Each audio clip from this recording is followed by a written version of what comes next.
Disclaimer, मेरी आप सबसे गुजारिश है, ये वीडियो सिर्फ एंटरटेनमेंट के लिए है, तो लिहाजा इस वीडियो को अपने दिल के फेफड़ों पे मत लेना। ज्यादा तबीयत खराब हो तो किसी अच्छे डॉक्टर के पास जाकर अपना इलाज करवा लेना। रामगढ़ नामक एक गांव में नायरा नाम की एक लड़की अपनी मामी वर्षा और मामा सौर्य के साथ रहती थी।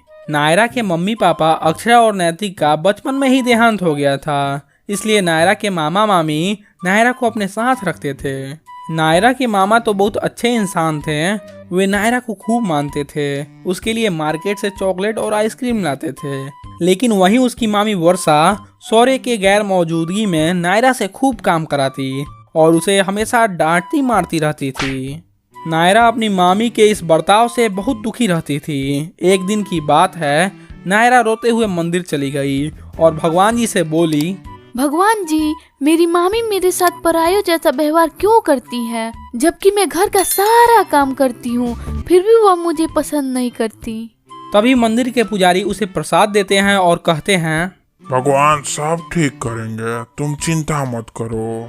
नायरा पुजारी जी से प्रसाद लेकर घर जाने लगी। तभी मंदिर के बाहर उसे एक बंदर मिलता है। वह नायरा का दुपट्टा पकड़कर खड़ा हो जाता है। वह उसका दुपट्टा नहीं छोड़ता। नायरा इस बेजुआ जीव के मन की बात समझ जाती है। वह उसको अपना मिला प्रसाद खिला देती है। तब बंदर उसका दुपट्टा छोड़ देता है। नायरा जब जब मंदिर आती तब इस बंदर से उसका मुलाकात जरूर होता और वह हर बार बंदर को खिलाने के लिए कुछ न कुछ जरूर लाती थी। ऐसे ही कुछ दिनों में उनकी बहुत अच्छी दोस्ती हो गई। वह बंदर को शेरा कहकर बुलाती थी। कभी कभी तो यह बंदर नायरा के पीछे पीछे उसके घर तक आ जाता था। ऐसे ही समय बीतता गया। नायरा थोड़ी अब बड़ी हो गई थी। सौर्य को अपनी दीदी की जिम्मेदारियां पूरी करने की समय आ गई।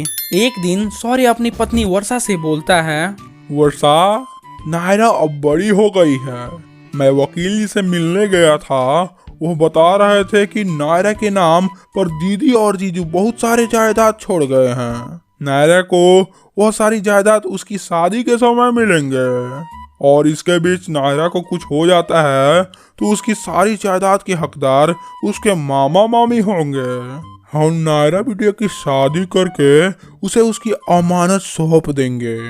यह सारी बातें सुनकर वर्षा मन ही मन सोचने लगी, अगर ये सारी जायदाद हमें मिल जाए तो हम माला माल हो जाएंगे। इससे पहले कि यह सारी जायदाद नायरा को मिले, ऐसा क्या करूं कि नायरा की सारी जायदाद हमें मिल जाए। इसका तो कोई उपाय करना ही होगा।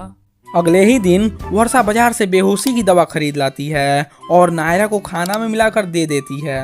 खाना खाने के कुछ देर बाद ही नायरा को चक्कर आने लगता है और वह बेहोश हो जाती है। उधर उसका दोस्त बंदर शेरा नायरा का इंतजार कर रहा होता है कि कब नायरा आएगी उसे खाना खिलाने। वह इंतजार करते करते नायरा के घर चला आता है। वह देखता है कि उसकी मामी नायरा को लेकर कहीं जा रही है। शेरा चुपके चुपके उसके पीछे चलने लगता है।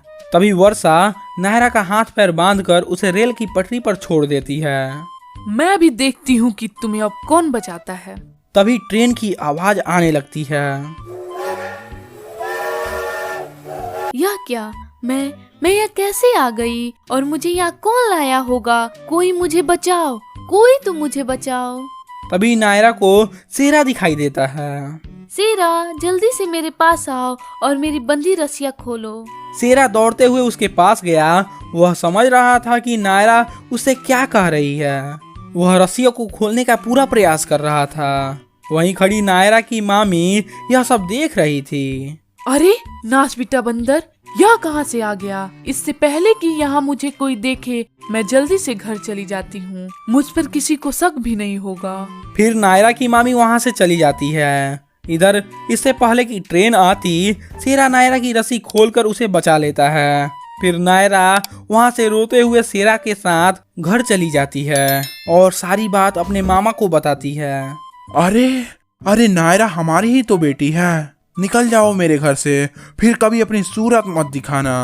मुझे माफ कर दो।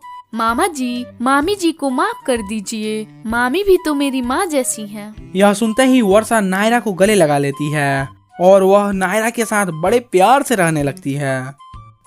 तो आपको कैसी लगी यह कहानी? अगर कहानी पसंद आया हो तो वीडियो को जरूर लाइक कीजिए और ऐसे ही मजेदार कहानियाँ देखने के लिए चैनल को सब्सक्राइब कीजिए।